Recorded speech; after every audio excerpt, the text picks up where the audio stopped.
Good Morning Business. Business Plan. À 7h44, notre invité, c'est Éric Heyer, directeur du département analyse et prévision à l'OFCE. Bonjour Éric. Bonjour. Alors jusqu'ici, tout va bien. La France tombe, mais pour l'instant, la chute n'est pas trop douloureuse. La France tombe parce qu'on va sans doute être encore dégradé tout à l'heure par Standard & Poor's. Notre note va baisser. On va passer de quoi, de 18 à 17 à 16 ? C'est ça, les agences de notation, alors à part Fitch qui note sur 21, les autres agences notent sur 20. Et donc l'idée, c'est surtout ne pas descendre en dessous de 11. Il ne faut pas avoir 10. Quoi. Ah ouais. Tant que vous êtes entre 11 et 20, en gros, ça va bien. Alors la France, là, est à 18 sur 20. Ouais. Donc en gros, et après, vous pouvez mettre ça comme des mentions au bac. Hein. C'est-à-dire que quand vous avez le triple A, vous avez 20 sur 20, et là, vous êtes vraiment premium. Ensuite, entre 19 et 17, vous êtes considéré comme haute qualité. Puis quand vous êtes dégradé à 16, de 16 à 14, vous êtes considéré comme qualité supérieure. Et puis de 14 à 11, qualité inférieure. Il ne faut pas descendre en dessous. Pourquoi ? Donc, si vous descendez en dessous, là, il peut y avoir des petits soucis. Vous voyez, dans les accords de Bâle, mettons dans Bâle 3, vous voyez, quand vous prêtez, quand une banque prête à un acteur un peu risqué, à un ménage, une entreprise qui est un peu risquée, il faut, dans les accords, avoir prêté à un acteur sans risque. Et pour être considéré comme sans risque, il faut avoir au moins, l'État, au moins 11 sur 20. Et donc, si vous êtes dégradé, quand vous passez à double B, alors là, les banques peuvent pas acheter, admettons, de la dette pour dire, vous voyez, j'ai prêté à un acteur sans risque. Et vous voyez, ça, c'est l'Italie. Oui, mais il y a des acteurs de la zone euro qui sont à des notes inférieures. Et ils vivent quand même correctement. Oui, alors c'est vrai. Non, mais il n'y a aucun lien entre la notation et les taux. Oui, il n'y en a aucun. Ah oui. Ce qui est un peu idiot, parce que ça pourrait être la première conséquence. C'est vrai, mais parce que, comme ça, en nominal, vous voyez, admettons, les États-Unis, triple A, le Canada, triple A. D'accord ? Donc, mieux noté que la France.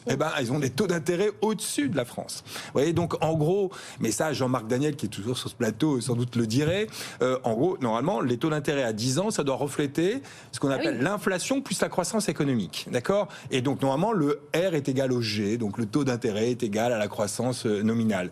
Ce que font les agences, ou normalement, on peut mettre des primes de risque. Tiens, normalement, vous auriez dû avoir 3 de taux d'intérêt, mais puisque vous n'êtes pas bien noté, vous avez une prime de risque au-dessus. Donc c'est cette petite prime de risque.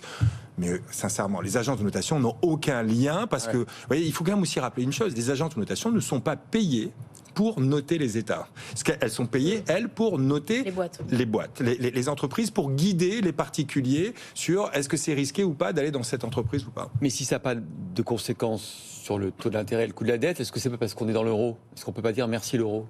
Alors, vous pouvez dire ça. Alors, effectivement, le fait d'être dans l'euro, ça aide, et qu'on soit endetté dans notre propre monnaie. Hein. Ouais. Et ça, vous voyez, typiquement, l'Argentine, très peu endettée, mais en dollars, là, c'est la catastrophe. Donc, quand vous êtes endetté dans votre propre monnaie et que vous avez une banque centrale qui peut vous prêter en dernier ressort, même si la Banque Centrale Européenne n'a pas complètement le droit dans le primaire, mais dans le secondaire.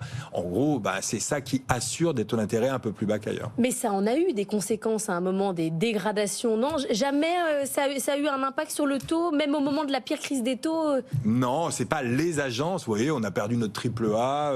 Il n'y a pas eu d'incidence, non. En fait, les agences, c'est encore une fois, quand elles notent les entreprises, c'est très important, d'accord. Quand elles notent les États, c'est un peu une vitrine. Hein. Elle dit, voilà, je sais noter, mais elle donne un avis. Mais comme le FMI pourrait donner un avis, comme le Haut Conseil des finances publiques pourrait donner un avis sur est-ce qu'on pense que la stratégie est bonne. Vous voyez, quand le gouvernement fait son programme de stabilité et le remet à Bruxelles, le Haut Conseil a donné un avis en disant est-ce que c'est crédible, pas crédible. Ça a quasiment autant d'impact que les agences de notation. Alors, Éric Heyer, est-ce que c'est quand même pas un petit clignotant rouge qui s'allume ? Parce qu'au-delà de la note, ce que dit Fitch, par exemple, quelques semaines, sur l'état politique du pays, plus de majorité au Parlement, la réforme des retraites, qui pour les agences, ça ne servait à rien, parce qu'elle a au contraire montré l'extrême fragilité du pouvoir politique et le non-consentement à la réforme des Français.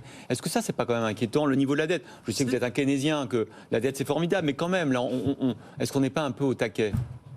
Non, alors oui, je ne sais pas si, je suis keynésien si vous voulez. Moi, je pense que le problème de la dette, c'est à quoi elle sert. Vous voyez, typiquement, si vous faites de la dette pour investir dans l'avenir, c'est pas la même chose que quand vous faites de la dette de fonctionnement. Et donc, la question, c'est pourquoi on s'est endetté ces derniers temps? Est-ce qu'on s'est endetté pour des bonnes ou des mauvaises raisons? Et alors la réponse? Eh ben alors la réponse, ça va dépendre. Vous voyez, si on se dit, pendant la crise Covid, on s'est endetté pour sauver le tissu productif. D'accord? D'ailleurs, il y a eu un succès. Hein. Bah oui. Donc on peut considérer, vous voyez, c'est pour ça que... On n'a pas eu de faillite d'entreprise, on n'a pas eu de... Exactement. C'est un peu ce que dit Pisani-Ferry pour la suite, c'est-à-dire faites de la dette, mais pour investir dans la transition. Mais ça doit être ça l'unique... La dette utile. Ça doit être ça l'unique question. C'est pas quel est notre niveau de dette, c'est à quoi elle a servi. Si c'est fait pour financer des retraites, non, ça c'est pas une bonne dette. Alors, en partie, on a une partie de la dette qui est faite pour boucler les fins de mois de l'État quand même. Oui, mais c'est mal. Alors, ok, mais ça c'est potentiellement le mauvais côté de la dette. Donc, c'est pourquoi on s'endette. Et donc, effectivement, si c'est pour la transition écologique, si c'est pour vivre dans un monde meilleur demain, pourquoi pas? Si c'est pour financer des retraites, ça, on sait que non, parce qu'on a un système par répartition. Et donc, ça doit être ça l'unique question qu'on doit se poser. Bon, ouais, aujourd'hui. Bien sûr, c'est sous contrôle. C'est pas les taux d'intérêt qui sont extrêmement élevés. En tout cas, l'écart avec l'Allemagne est pas important. Mais en revanche, effectivement, qu'on ait une dette qui augmente alors qu'on est dans une zone monétaire normalement unique et alors qu'en Allemagne ça baisse, ça c'est pas des bons signaux. Et donc ça, bien sûr, ça doit être pris en compte par les États qui doivent faire attention à ces écarts entre la France et l'Allemagne.